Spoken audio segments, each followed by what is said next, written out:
Last year, just completed walking across Europe, literally walking with his 2 feet every single day for 11 months. And he was carrying a backpack that was about 20 kilos, I don't know, 45 pounds more or less. Heavy, blows a weighted vest out of the water. So he had load and he was walking. And so he took the REMS. He never had a DEXA in his life, never looked at his bones. And the REM scan showed you've got osteoporosis, very low bone density. However, he had very strong bones. He was in the green. So if we went to a regular clinic or doctor who said, oh, you've got low bone density based on your DEXA, here's some medication that you don't need. That's probably what would have happened. And even with me, I do remember mine in osteo, when I was told I have osteopenia, the doctor said, oh, okay, just walk and take some calcium. I mean, I knew that was definitely not going to do very much. But the moral of the story here is just to tell you, it's really good to get another analysis. And it doesn't mean that my husband's not going to do anything like, woo, I can just like sail now. No, he still needs to do all the things that he needs to be doing to build strong bones.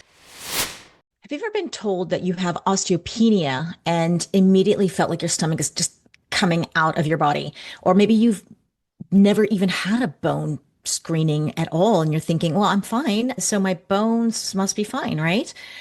Well, if either of these sound familiar, then this episode is for you. So today is the first in a series of bone topics that I'm going to cover. And we're going to start with the screening, the interpretation, and the context, because bone health is just one of those most misunderstood and frankly underestimated aspects of women's health in midlife. And I decided to do this series because lately I've been building my Instagram again and getting more videos out there and testing different things. And the ones that just hit really well are the ones about bones. I can't tell a whole lot of stuff in a 60-second reel. Even if it's 2 minutes, it's so hard. So I decided we're going to have to make a deep dive into this and share some of the interpretation, because there's a lot of confusion and frankly, there's fear. There's so much fear that's going on. And I think that needs to be cleared as well. Like when to be really concerned and when to say, okay, things are under control. Because unfortunately, when it comes to social media, fear works, right? We try to throw out statistics and numbers and tell you how serious this is. And maybe it is and maybe it isn't. But that fear works. And I want to clear some of this confusion and the fear as well. But the reason bone loss and bone health in general in midlife really does matter. It's about longevity and it's about independence. So I'm a gerontologist and I study aging, and I'm always concerned about my 80-year-old self and what can I do today to protect her? Because there are fractures, there are falls, there's pain, there's loss of range of motion, there's loss of independence, and this that all affects your quality of life. I know it's so hard for us to imagine ourselves as 70 or 80-year-olds if you're not there already listening, but most of us here in our 40s or 50s going, well, I don't know, I feel fine. Because this is fine. This is great if you feel fine. But I'm always talking about let's protect our future self. Fractures, really, they're life-changing events. You don't expect them. They're not necessarily accidents. Sometimes we fall and then we fracture, and sometimes we get a fracture and then we fall. So when you look at the statistics, this is the one that runs around all the time, and it's the one that people are afraid of most, but it's true. But we have to understand the context in it. 1 in 3 people over the age of 65 will die within a year of having after a hip fracture. Okay. So that risk, it increases when you get older. So obviously if you're 80, you're at higher risk of dying within that year. And if you have other health conditions, autoimmune disease or diabetes or cardiovascular disease or depression, all these things matter and they do affect your future self. But even if you're healthy, a fracture can trigger a cascade of events of immobility, of infections, maybe in the hospital, loss of muscle, loss of confidence. Boy, I understand this more than anyone, having to deal with osteoarthritis. And I'm going to share that story a little bit later, but it's a big deal. So when we talk about bone health, we're talking also about not only how long we want to live, but how well we want to live. We're talking about health span versus lifespan. Lifespan is just the number of years you live, right? Whatever it is on your birthday cake. But health span is the number of years we live relatively free of major diseases and full of vitality. We have quality of life. And unfortunately, right now, it's kind of stops at 50. And then we are on medications, we have diseases, we have all kinds of issues. And then it's just this long, drawn out process of disease through the next 20, 30 years. So we do want to increase our health span. At least that's my goal, is to increase the health span. So one of the biggest myths that I think we have is that our bones are like concrete. So you build them when you're young and then they just slowly crumble. And that couldn't be farther from the truth, because that's not how bones work. Their bones are a living metabolic active tissue. It's constantly moving around. So you've probably heard this in your biology class at some point, that an adult skeleton is totally renewed roughly every 10 years through a process called bone remodeling. So we're constantly, our body is breaking down bone and they're building new bone. Okay, it doesn't stay constant and stable like that concrete. The problem is that in menopause, this balance starts to shift. And even though we have this turnover, there's a net loss of bone because the breakdown starts to outpace that formation. So in early postmenopause, now think about postmenopause. Menopause is 12 consecutive months without your period. It's a one-day event. Everything after that, birth date, is called postmenopause. So in the early postmenopause, they're talking about the first several years, women can lose about 2 to 3% of bone per year. And then over the course of a lifetime, women can lose an average of 20 to 30% of bone mineral density, with the majority of the loss happening in the first 5 to 10 years after menopause. So that's a really critical period. And that's why taking action in midlife matters so much, because osteoporosis doesn't suddenly appear at 75. And you can say the same thing for cardiovascular disease and Alzheimer's. Like, these are diseases that don't just start happening at 70. It happens decades early. This is a long game. This is a slow process of bone breakdown and formation in general, even though that short period of time sounds really rapid. It is, but we're talking years, not weeks or months even. Taking action now is really important. And I know some of you may be like, oh, I don't feel like it's a pain in the butt. Well, your 80-year-old self will thank you when you do it. So anyways, let's talk about what happens to bones, to women's bones in particular, in menopause. And we all like to blame estrogen. Like, estrogen plays the critical role here in our bone health. And what it does, it suppresses osteoclasts. You probably heard of this word before. It's the cells that break down the bone. And then estrogen supports osteoblasts. These are those cells that actually build bone. Clasts that are breaking them down, and blasts that are building them up. So when estrogen starts to decline and goes out the window, then that protective break is essentially removed. That's one of the problems. But we also have to consider FSH, this is follicle stimulating hormone, and LH, which is luteinizing hormone. And it depends which way they go, if it's high or low, but they can stimulate osteoclast activity. So bone breakdown can accelerate from several directions. And it's not just estrogen alone. So this is why bone loss can just be so fast and so intense. And another thing to consider is that bone loss is silent. Like, you don't feel your bones getting brittle. You don't feel them getting thin. There's no pain. Osteoarthritis, there's pain, but osteoporosis, there's no pain. Like, you just don't feel it. There's no warning signs and signals and symptoms, which is why we often say osteoporosis is a silent killer. And you can still feel strong and active, energetic, still be losing bone. And that's why I say, well, I feel fine doesn't really mean your bones are fine. And I always encourage us to look under the hood. So the phase of bone loss tends to peak in the first 2 to 5 years after menopause. And that's because the ovaries start shutting down and not producing the hormones that it needs to be producing. And then after that, bone loss starts to go at a more, let's say, age-related pace of about 0.5 to 1% per year. It's still losing if you're not doing anything about it, but we can do things about it, which is why you're here, right? But it's much slower. And this is why that early window, this first several years after menopause, are so critical. And I still even think, it's still, I don't want to say it's too late, but it's like, why not check earlier? And we're going to talk about when and how to check a little bit later on. But this window is really powerful to do something now. And then there are other things that can speed it up even more. If you've got a low body weight or genetics, a small frame, early menopause, if you're under eating, overtraining. These are things that I see so often in our community, and they really impact the bone, even when you really trying to do your best to be healthy.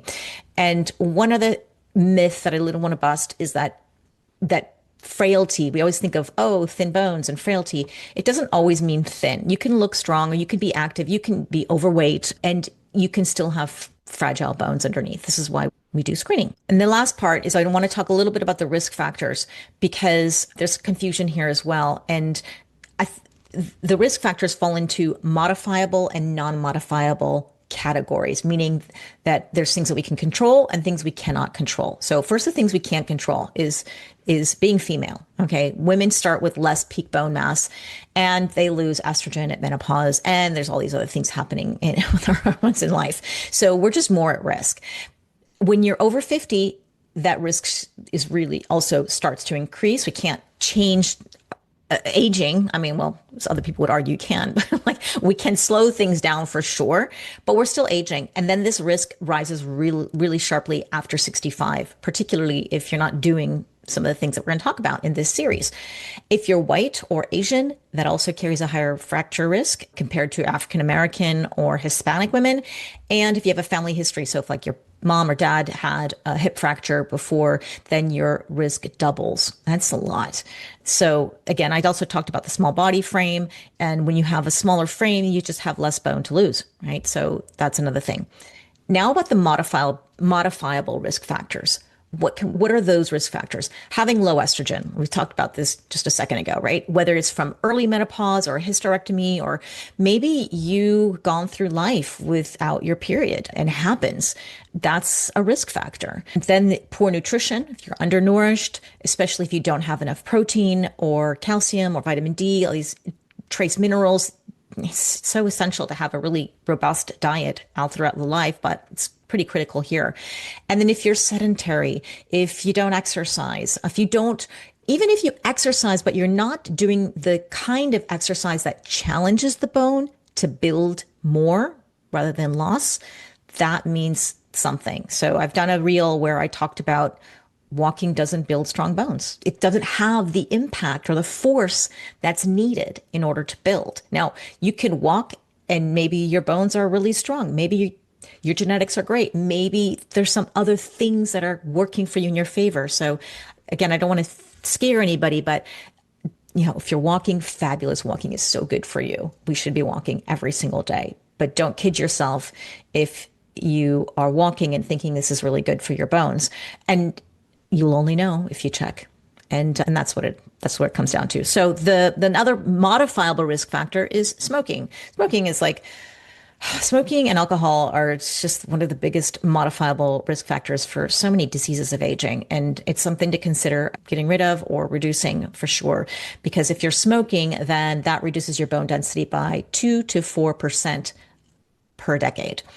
And if you're drinking too much alcohol, and I don't want to demonize things. I am demonizing smoking, but generally with, foods and things we intake, alcohol is one of those things. It's toxic, and we try, I know it's a social thing, and you can have research showing there's some benefits there. I don't think the benefits are necessarily from the alcohol. I think they're coming from the socialization that comes with it. But if you're drinking about 3 drinks per day or more, that can really interfere with your bone formation. And the other thing is, the last thing that really affects our bones are medications.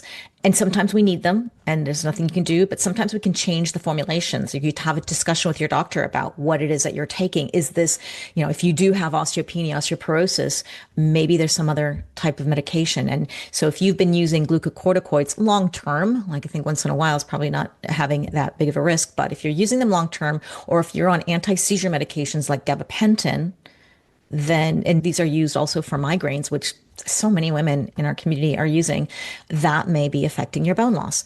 So if you also have autoimmune conditions, rheumatoid arthritis, thyroid disorders, gastrointestinal conditions that can block the absorption of nutrients, let's say IBS, inflammatory bowel disease, these are all things like you can't, because nutrients are so important for your bones, and you got to absorb these things. So it's not what you're taking. Even if you're taking a supplement, it doesn't matter what you take. It matters what you absorb. So if your gut is not in a good condition, or if you have any of these diseases and you're not absorbing them, then it's a real issue. It doesn't matter. Then you got to go find another plan.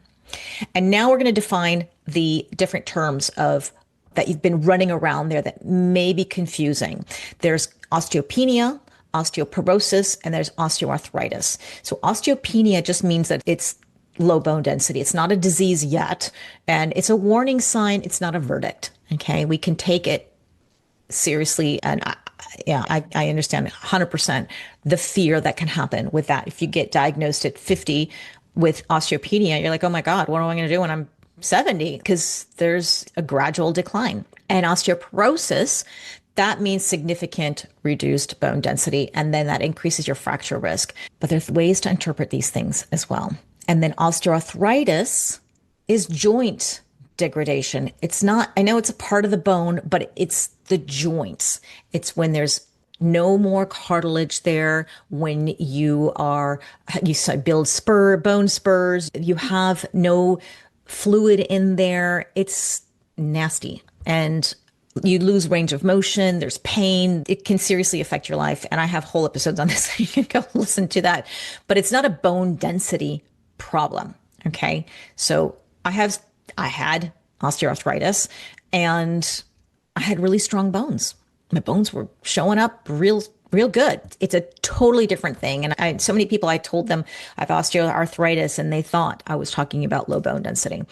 So you're not alone if you got confused, and they all mean something different. So my own story, I won't go into it, but I had at 53, after doing years of DEXA scans. DEXA is one of the screening tools. I was told I have osteopenia. I was like, what? Kind of made sense to me at the time because I already knew I had osteoarthritis. I was told no impact exercises, no heavy lifting, no intense. I was on hormone therapy, but on very baby dosages. Every time I was testing, I didn't have symptoms. So doctors were like, okay, here you go. And then I test like a year later, which I know is probably not the right thing. And I wish I tested earlier, but that's, why I'm sharing this information with you now. But it made sense to me. I wasn't fully surprised, but I was really bummed. I felt like, what am I going to do when I'm 70? This really sucks. And I was scared. Eventually I had 2 hip replacements. So I guess I don't need to worry about a fracture of the femur. I still have other parts of my bone there that I need to be concerned about, and that can fracture as well, but I'm less at risk for the hip, but there's still the spine. There's so many other things. So I am still concerned about my bones. Now, I will share with you the next, as we go along. I'm not sure where you are in this series, but this is a 5-part bone health series. Today, well, actually it depends where you're at. We have screening and diagnosis. We have movement. We have nutrition, we have hormones, and the last part is the sleep and stress. And each episode is about 30 minutes and covers one pillar. Now, I don't know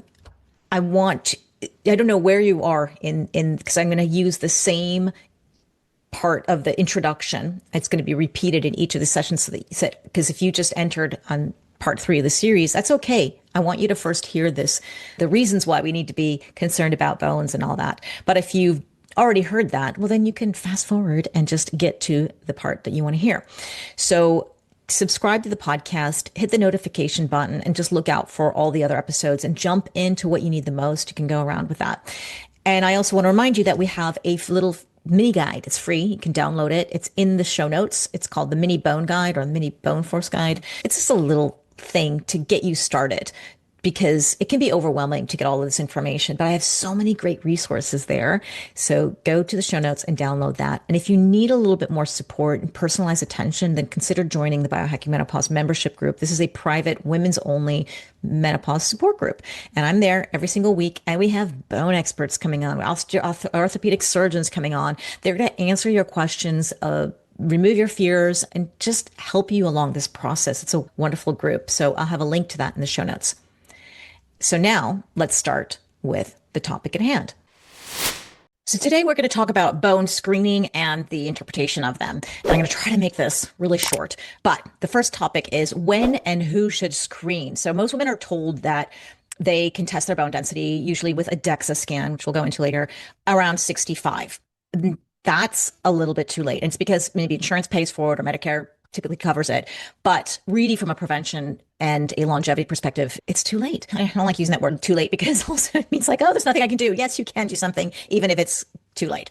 So at 65, we're really not talking about prevention. We're talking about maybe more damage control and reversing and medications and things like that. But if you can screen earlier, great.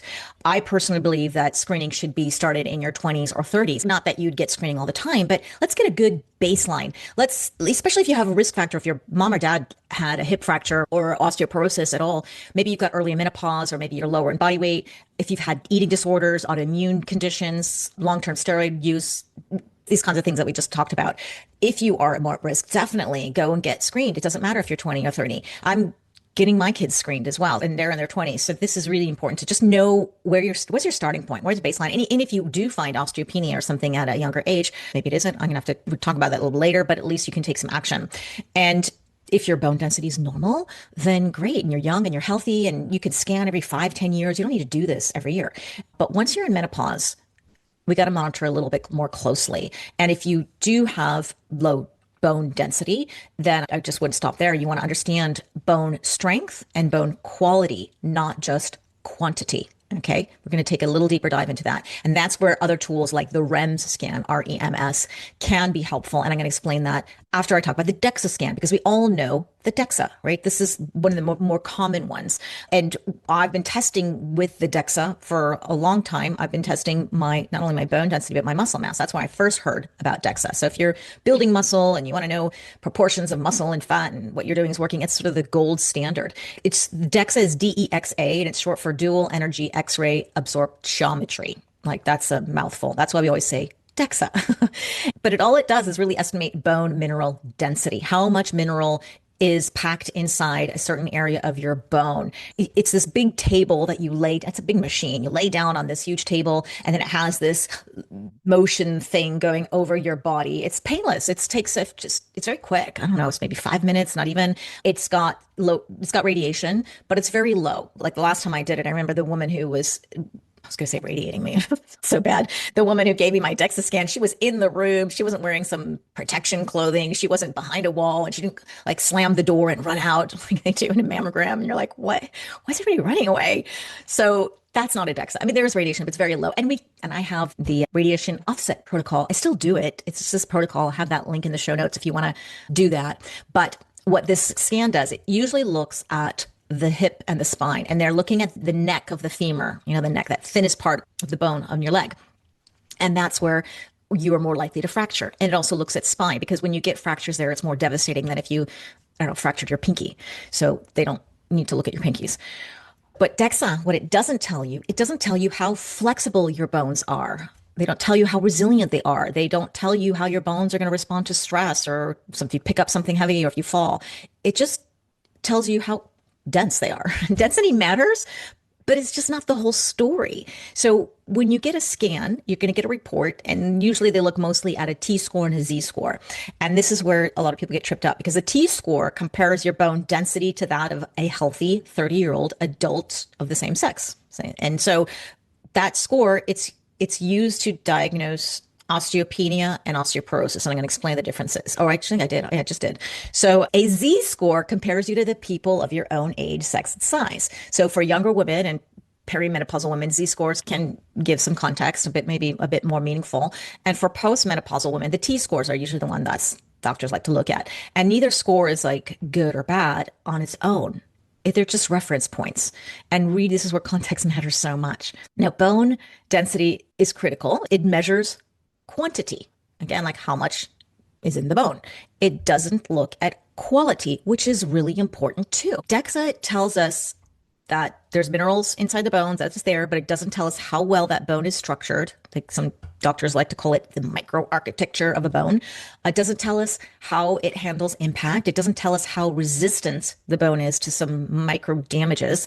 And it doesn't tell us how fast the bone responds to remodel and to repair.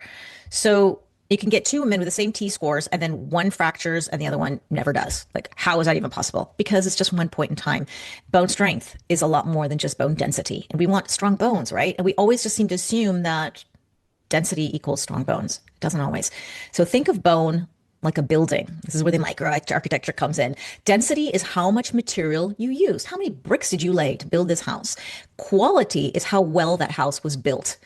How well is your bone? How well is your bone built? Like how it includes like the microarchitecture of the bone, the collagen integrity. Is the collagen working for you? Is it not? The mineral distribution, like where are the minerals? The turnover rate. These factors really influence how the bone is behaving when it's in a stressed state, and they're not captured by a DEXA. Okay, these are the flaws. These are the drawbacks of DEXA. That's all you got. Fine, you got to do DEXA, but it just doesn't give you the whole picture. And this is why fear can come in, because we're looking at this one thing and go, oh my God, my life is over. I always kind of liken it to if you were to stand on a scale, it's the women who would look at a number, just the weight. Well, we don't know if that's muscle, if it's fat. Like we got to understand what it is. If you're doing some kind of a protocol and you haven't lost weight, but yet you gained muscle, like that's meaningful. We don't only want to look at the number on the scale. So the REMS scan, okay, so we're going to talk about a new tool. The REMS is new. Like not everybody knows about this. Most people I speak to don't know about it. And even people in the bone industry, or if you're an osteopath, they don't know what this is. It blows my mind. And like any new technology, you'll get some experts who go, they poo-poo it. We don't have enough data yet, or we don't know yet. I still think, I'm convinced it is so good. And I love having a REM scan around. And I have a whole podcast episode with Gary Rhodes on the REM scan and what it does. So if you want to take a deeper dive, go to the show notes. So REMS means radio frequency ecographic multispectrometry. Who wants to say that? That's why we say REMS. And this is ultrasound, and it looks at bone strength and quality, not just the density. It does look at density too. It like looks at the whole thing, which is so cool. And it's like the size of a carry-on. It's not even, you don't have to sit in a huge machine, and there's no radiation, and you get really interesting data. It looks at your fracture risk beyond what DEXA alone can offer. So I see REMS is a fabulous tool to screen the bones. It helps fill some of the gaps that DEXA, is missing. And there are other things that are evolving and other algorithms out there. And I'm sure there's new technology coming out. And I think the game is to really combine the imaging with some of your risk factors. And so let's see what evolves from this. But for now, I want to explain a little bit why I love REMS so much, because I think I mentioned I was 53. I was told I had osteopenia, panicked. Oh my God, what's going to happen to me when I'm 70 if this is starting now? And I was told when I was in the middle of osteoarthritis, sorry, I thought I cleared that, osteoarthritis, and I couldn't do impact. I couldn't do the exercises I need to do. I couldn't give that stress to the bone. And so I was like, what am I going to do here? So I kind of freaked out, but then I got a REMS scan. And the REMS told me, yeah, you don't have much density there, but I mean, it was osteopenia. It didn't give me a diagnosis of osteoporosis, but it said you are low bone density. However, your bones are as good, almost as good as a gymnast. I do remember those words. Your bones are very strong. So you can have osteoarthritis and still have osteopenia, right? They're totally different. And you can still have strong bones. And that's the story. The other story that I want to share is that my husband, just recently, he got a REM scan. He's 65. Last year, he completed walking across Europe, literally walking with his 2 feet every single day for 11 months. And he was carrying a backpack that was about 20 kilos, I don't know, 45 pounds more or less, heavy, like blows a weighted vest out of the water. So he had load and he was walking. And so he took the REMS. He never had a DEXA in his life, never looked at his bones. And the REM scan showed you've got osteoporosis, like very low bone density. However, he had very strong bones. He was in the green. So if we went to a regular clinic or doctor who said, oh, you've got low bone density based on your DEXA, here's some medication that you don't need. I mean, that's probably what would have happened. And even with me, I do remember mine in osteo, when I was told I have osteopenia, the doctor said, oh, okay, just walk and take some calcium. And I knew that was definitely not going to do very much. But the moral of the story here is just to tell you, it's really good to get another analysis. And it doesn't mean that my husband's not going to do anything like, woo, I can just sail now. No, he still needs to do all the things that he needs to be doing to build strong bones. And this is where I want to sort of allay some of the fears that we have and just these stories. And again, you may have low bone density and low bone strength as well. REMS doesn't just tell you everyone has good bones. It'll tell you if the bones are really fragile, if they're not strong, if they're not good quality, and they are at a higher risk for fracture. It just kind of confirms maybe what you already know. I don't know. Any scan, whether it's REMS or DEXA, it's just a snapshot. It's just reflects maybe where you are at the moment. Where like I was low hormone, I had no impact. My training habits were not enough to build bone. Maybe the nutrition wasn't there, stress levels, your health history. It's just one little thing, but we can change these things because this number that we're getting, it doesn't predict what your bones will look like in 5 or 10 years from now. They respond to input. They can adapt. It's so amazing. It's amazing that bones can do. And with the right signals and the right load and the right nutrition and the hormones and the recovery, bone loss can slow down, it can stabilize, and it can even improve. So just remember, one scan doesn't define the trajectory that you're going on right now completely. So just to remind you, some of the common interpretation mistakes that are made that I see in my community is the panic over the word of osteopenia. Like me, I understand that fear is real. We also assume that osteoporosis means inevitable fracture. And remember, there are people who have an osteoporosis diagnosis. They never fracture, or the reverse. People, and I know Dr. John Newstead, who I interviewed, he's a bone doctor, and he was saying, I think it was his mother-in-law who had osteoporosis, took all this medication, was in the green, everything was fabulous, and yet she fell and fractured her hip. I think it was her hip. So, what do we do? What do we do? That's why we have to put things into context. And yeah, DEXA and REMS, these are only just one data point. They matter, but it's just one data point. And then when you're told to just walk more and take some calcium, no, we need a little bit more than that. And we're going to cover that in other episodes. And one thing that some of the other doctors in this community, in the bone community, have told me that they're seeing is that women are coming with fear that they shouldn't be doing impact, or they shouldn't be exercising, or they shouldn't be moving, or they should be very careful because they're fragile and delicate. And that can be further from the truth and can worsen bone loss. So I'm not saying go and jump off of steps right now. I mean, you need, especially if you have osteopenia or osteoporosis, or any kind of joint pain or issues, you need the guidance of a professional, whether it's a physio or your doctor. But not moving and living in fear is not the solution either. So we got to just understand bone requires some nuance here and not some fear-based decisions. So here's the message I really want you to take home today is that bone scans, they're information, not a verdict. This is one, I'm driving this home to you because it was driven home to me so often by the bone experts I've been interviewing. These are tools, they give us data, and when they're interpreted correctly, they can actually really empower us to act early, to act intelligently, and to act calmly and do the things that we need to be doing. So in the next episodes, we're going to talk about what actually builds bone, how to fuel it, how hormones fit in, and why sleep and stress matter more than people actually realize, because bones are adaptable and so are you. So get the mini bone guide. It's in the show notes. It's going to get you on your way of some amazing resources. This is a 5-part series. So if you're listening to this one, there may be others. I don't know. Maybe not. Depends on, but I'm doing this. Go look for all of those. I'll name it probably something that you understand. There's like part 1, part 2, part 3, whatever. And then subscribe to the podcast so you get notified whenever these new ones come out. These are solo episode series. And I really encourage you to listen to all of the other ones, even though you may go, oh, I'm only interested in nutrition or whatever it is.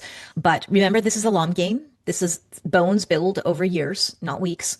And if you need a little bit of support, join me in the Biohacking Menopause membership group. This is a women's only, sorry guys, support group, although we have men bone experts coming in and they help us, they advise us, they allay our fears, and they give us context. And it's just a wonderful group of people.